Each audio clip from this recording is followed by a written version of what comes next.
নমস্কার বন্ধুরা, সাগর রায় ব্লগসের নতুন একটা ভিডিওতে তোমাদের সবাইকে স্বাগত। এই ভিডিওটা হচ্ছে হোলির দিনের ভিডিও। আর হোলির দিন আমি ওর ভয়েস ওভার করতে পারিনি, আমার জ্বর চলে এসেছিল আর গলা দিয়ে একদমই আওয়াজ বেরোচ্ছিল না।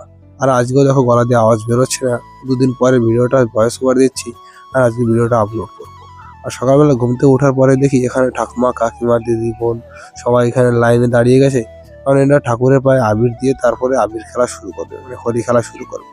আর কাটোয়াটা একটা বিশেষ জিনিস কি হচ্ছে, কেউ কিন্তু রং মাখায় না, সবাই আবিরই খেলে। তারপরে আমরা সকালবেলায় যে ঘুম থেকে ওঠার পরে বাথরুম করে এসে বসে পড়েছি। এখন আমরা যাবো একটু খাবার খেতে। খাওয়া দাওয়ার পরে আমরা রং খেলা শুরু করবো। তারপরে হোটেল খুঁজে বেড়াচ্ছি, দেখি কোথায় কি খেতে পারি। তারপরে এই হোটেলটা ভালো লাগলো আর এখান থেকে একটু পরোটা খাবো। সবাই বলছিল লুচি খাবে, কিন্তু লুচির দোকানে অতিরিক্ত ভিড় থাকার কারণে আজকে আর আমরা লুচি খাবো না, আজকে আমরা খাবো পরোটা। প্রথমে সবাই 150 করে অর্ডার দিয়েছি। এটা হচ্ছে আমার মোটা ভাই, এর নাম হচ্ছে আকাশ। একটু খাওয়ার রসিক, খুবই ভালো খায়। আর দেখো এই যে হচ্ছে পরোটার দোকান, এই যে ছেলেটা দেখতে পাচ্ছ, এ হচ্ছে আমার বন্ধু, এর নাম হচ্ছে সৌরভ গোয়ালি। দেখো পরোটাটা এরা বলছিল একদমই ভালো হয়নি, কিন্তু আমি একাই 300 গ্রাম পরোটা খেয়েছি আর ওরা 150 করে খেয়েছে। আর খাওয়া দাওয়ার পরে আমরা এই যে রং খেলা শুরু করে দিয়েছি। প্রথমে আমি এই ভাইটাকে আবির লাগিয়ে দিলাম, তারপরে এই ভাইটা আমাকে আবির লাগিয়ে দিল। আর সবাইকে হ্যাপি হোলি আবার একবার বলে দিলাম। তারপর দেখো বন্ধুরা, মাঠে কি পরিমাণে ভিড় হয়েছে। এখানে দেখো, এখানে কি হয়েছে, বাইক নিয়ে এসে বাচ্চারা এখানে নাচা গানা করে, তো খুবই ভালো হয়। আর দেখো এইখানে কত সুন্দর হোলি খেলা হচ্ছে। এখানে তোমার যাকে ইচ্ছা তুমি হোলি মানে রং আবির লাগাতে পারো, কেউ কাউকে বারণ করে না। আর যদি কেউ বারণ করেও থাকে, জোর করে কেউ কাউকে আবির লাগায় না। তখন অনেকটা সময় খেলার পরে বৌদির সাথে একটু দেখা হলো, বৌদি একটু আবির লাগানোর পরে আমরা এই মন্দিরে আসলাম। শালীনতা বজায় রাখুন। আর দেখো মন্দিরে কি পরিমাণে ভিড়, আর ওখানে কি লেখা আছে। এখানে একদমই শান্ত, শালীনতা কিছুই মানে না, যার যার ইচ্ছা মতো চেঁচামেচি করে এখানে। তারপরে সামনে একটা আইসক্রিমওয়ালা চলে আসলো, আর একটা ভাই দিল 20 টাকা। ওই যে ভাইটা মাঝখানে বসে আছে, ওই ভাইটাই টাকা দিয়েছে।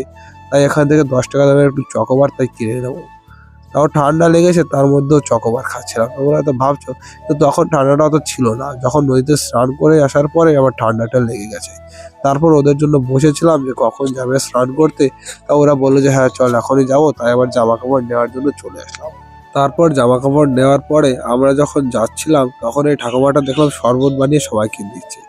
আর এই পলিথিনের মতন আমার জামা কাপড় আছে, যেগুলো আমি নদী থেকে স্নান করে পরবো। আর দেখো ঠাকুমা যে শরবতটা বানিয়েছিল সেটা খুবই ভালো লাগছিল খেতে, তাই আমি 3-4 গ্লাস খেয়ে নিয়েছি। তারপর আমরা এই টোটোতে করে যাচ্ছি। আমরা প্রায় 15-16 জন লোক দুটো টোটোতে করে যাচ্ছি। এখন আবার 15 টাকা করে ভাড়া দিচ্ছে, আসার সময় তো 20 টাকা করে দিয়েছিলাম। আর দেখো এই ভাইগুলো সবাই হোলি খেলেছে, খুবই ভালো। আর এখন আমরা যাচ্ছি নদীর দিকে, নদীতে স্নান করব, কারণ আবির বাবির মাখানো আছে, অনেকটা ডলাডলি সাবান টাবান লাগাতে হবে, সেই কারণে নদীতেই স্নান করব। তারপরে কিছু সময় পরে আমরা নদীর ঘাটে চলে আসলাম। আর নদীর ঘাটে ঠিক আসেনি, একটু দূরে নৌকা মানে টোটোওয়ালা নামিয়ে দিয়েছে। তারপরে সেখান থেকে 2 মিনিট হাঁটার পরে এই যে নদীর ঘাটে চলে আসলাম।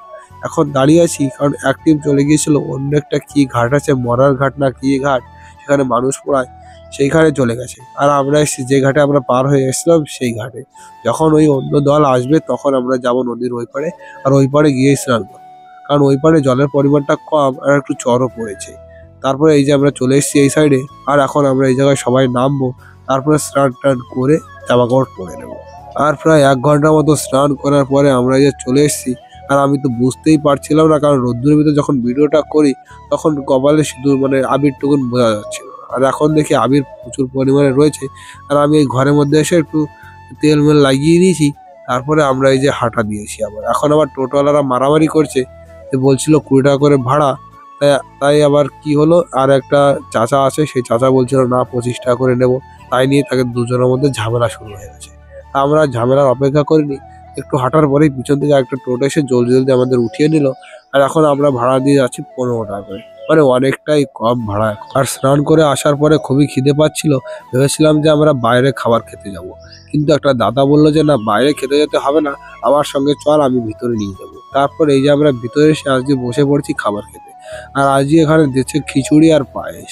খিচুড়িটা খুবই খেতে ভালো লাগে। আর ঠাকুর বাড়ির প্রসাদ কোনো প্রসাদই খারাপ না, শুধু যে প্রসাদগুলো মানে যে খাবারগুলো আমরা বাইরে থেকে খাই সেইগুলোই সব থেকে বিশ্রী খাবার। আর খাবার দাবার খাওয়ার পরে আমরা আবার সেই হরি মন্দিরে চলে এসেছি। আর এখান থেকে একটু পরে মানে বিকাল বেলায় যাব আমরা ট্রেন লাইনের কাছে। তারপরে দেখো যে ট্রেন লাইনের জন্য আমরা হাঁটা দিয়েছি। আর ট্রেন লাইনে কেন যাচ্ছি তোমরা হয়তো জানো যে আমার ভিডিওতে ভয়েস দিতে হবে, সেই কারণে আমি ট্রেন লাইনে যাচ্ছি। কারণ গোসাই বাড়ি বসে আর ভয়েস দেওয়া হয় না, আর হাতে মাইক্রোফোন আছে, কি জানি কি ভয়েস দিয়েছিলাম, ভয়েসটা আমি ডিলিট করে দিয়েছি কোনো কারণে, আর এখন আর মনে নেই কিছুই, এখন কি বলেছিলাম কি না বলছিলাম। আর সব দেখো এখান দিয়ে যাচ্ছে, আর ওই দূরে আর পিছনে কজন আছে, আর ওই দূরে হচ্ছে ট্রেন লাইন। আর এই যে যে ছেলেটা দেখতে পাচ্ছ, এর নাম হচ্ছে বাবু। এ মাঝে মাঝে আমার ভিডিও নিজেই করে দেয়, খুব ভালো ভিডিও বানায় ও। ও আমাকে বলছিল যে আমার কাছে আসবি, আমি তোকে একটু ভালো মন্দ শিখিয়ে দেবো কি করে এডিট করতে হয়। আর এই যে যে ছোট একটা খাল দেখতে পাচ্ছ, এখান থেকে কৃষকরা জল দেয়। আর এই খালে এখন জলের পরিমাণ একটু কম আছে। আগে যখন আমরা আসতাম তখন এই ব্রিজটা ছিল না, এখান থেকে আমরা লাফিয়ে পার হতাম। আর এবার এসে দেখি যে ব্রিজটা বানানো হয়ে গেছে, আর এখানে ছোট ছোট মাছ দেখা যাচ্ছিল, ক্যামেরায় কিছুই বোঝা যাচ্ছে না, এমনি খালি চোখে দেখা যাচ্ছিল। তারপর আমরা যে রেল লাইনে চলে এসেছি, আর রেল লাইনে আসার সঙ্গে সঙ্গে একটা ট্রেন আসতো ওই দিক দিয়ে। আর এই ভাইটাকে বললাম ওদিক থেকে সরে আয়, তা না হলে লেগে যেতে পারে। ট্রেন যখন আসে আমি একটু দূরে সরে দাঁড়াই, কারণ পাথর মাথা যদি সিটে আসে তাহলে অনেকটাই সমস্যায় পড়ে যাবো। আর তারপরে এখানে বসে আমি দিয়েছিলাম ভয়েস, আর ভয়েসটা দেওয়ার পরে দেখো দূরে গোসাই বাড়িটা কত সুন্দর লাগছে, লাইটিং জ্বলছে, খুবই সুন্দর লাগছিল। আর তারপরে আমি আর যে বাবু ভাইটা আছে, দুজন যাচ্ছিলাম, আর ওরা আগে আগে চলে গেছে, কারণ আমার ভিডিওতে ভয়েস দেওয়ার কারণে আমাদের একটু দেরি হয়ে গেছে আসতে। তারপরে এইখানে এসে আমরা সবাই আবার রেডি হচ্ছি, কারণ আমরা এখন যাব মেলায়। কারণ আজকে হোলির দিন, আজকেই তো মেলা, বড় মেলা হবে, সে করে আমরা সবাই এখানে রেডি হচ্ছি। আর রেডিমেডি হওয়ার পরে যখন আমরা মেলায় গিয়েছিলাম, গলা কাটার কারণে একটা ভাই চা আনলো, কিন্তু এই চাটা কেন খালি জলের থেকেও বিশ্রী স্বাদ, এমনি খাওয়া যাচ্ছিল না। আর দেখো বন্ধুরা, আমরা মেলার মাঠে চলে এসেছি, আর এখানে কি পরিমাণে ভিড়। আগের দিন কিন্তু লোকজন একদমই ছিল না, আর আজকে যেহেতু হোলি আর বড় মেলাটা আজকেই হয়, সেই কারণে মেলায় অতিরিক্ত পরিমাণে ভিড় হয়েছে। আজকে মেলার এক সাইড দিয়ে ঢুকতে হয়, আর প্রায় 100 মিটার দূর দিয়ে বেরোতে হয়। আর এইখানে দেখি ভবিষ্যৎ ইউটিউবার যে এখানে রিলস বানাচ্ছে, তার মা বাবা শিখিয়ে দিচ্ছে কি করে রিলস বানাতে হয়। আর এই যে একটা হোটেলে আমরা খাবার খেতে এসেছি, পৃথিবীর সব থেকে বিশ্রী হোটেল যদি থেকে থাকে তাহলে এটা। প্রায় আমরা 1-1.5 ঘন্টা বসে রয়েছি। আমরা অর্ডার ছিলাম নানপুরি, আর হচ্ছে চিকেন, কি একটা ভুলে গেছি নাম, আমার সঠিক খেয়াল নেই, চিকেন কষা নাকি চিলি চিকেন কি একটা অর্ডার দিয়েছিলাম, আমার সঠিক খেয়াল নেই। তারপরে আমাদের তো দিয়ে দিয়েছিল কোনো রকম একটু খাবার, দেখো দিয়ে দিয়েছে, এখান থেকে 2 পিস করে চিকেন সবাই পেয়েছি। আর লাইটের জন্য একদম বিশ্রী লাগছে দেখে, যতটা বিশ্রী না লাগছে দেখতে, তার থেকে বিশ্রী ছিল খেতে। মানে আমাদের টাকাটা পুরোটাই লস হয়ে গেছে। আর এই দোকানে তোমরা ভবিষ্যতে যদি কাটোয়া যাও, কেউ কোনোদিন খেতে এসো না। তারপরে আমি আর এই ভাইটা আসলাম একটু চাউমিন খেতে। এখান থেকে চাউমিনটা খেলাম, মোটামুটি চাউমিনটার স্বাদটা ভালো ছিল, ওই নানপুরির থেকে তো অনেকটাই ভালো ছিল।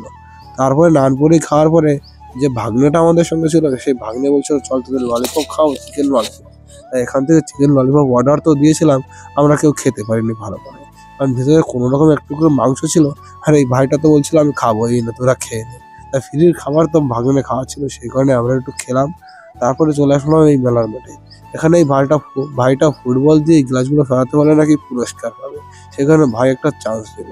তারপরে আমরা এই আখের রসটা খাবো, খাওয়া দাওয়ার পরে আমরা চলে যাব মেলার বিছানায়, কারণ মেলার অনেকটাই রাত হয়ে গেছে, প্রায় 11টা বাজতে চললো, এখন আর মেলার দেখবো না।